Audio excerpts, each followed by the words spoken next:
Pavlov's aim was to discover what caused saliva to flow. He rerouted the salivary ducts to the outside of his dog's cheek so that he could collect and measure the spittle. Perhaps, he thought, the production of saliva might be the result of a fixed nervous reflex, like a knee jerk.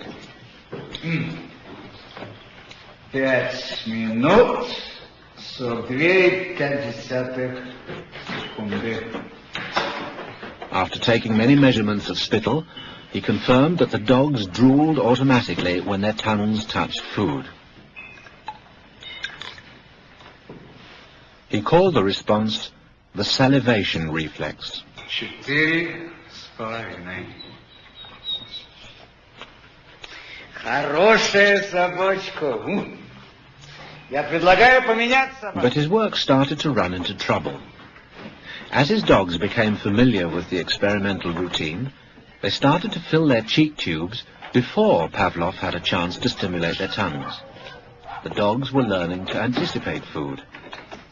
Pavlov tried a new technique. He erected screens so that the dogs couldn't see what was going on.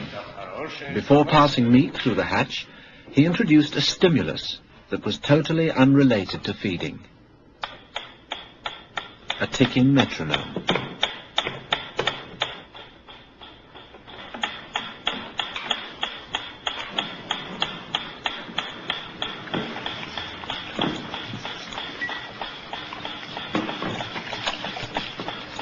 At first, the dog dripped saliva into its cheek tube only when the food appeared.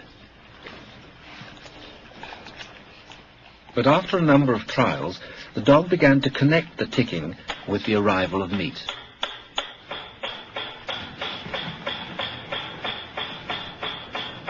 Soon the sound alone made the dog drool.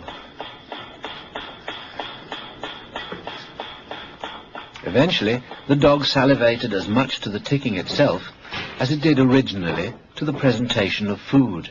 Полная. Идите сюда. Что я говорил? He called this new response the conditioned reflex.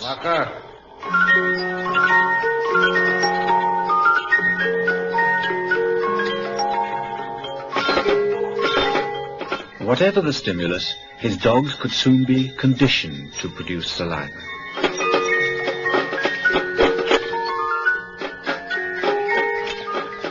Pavlov believed that he had discovered how animals learned, even in the wild.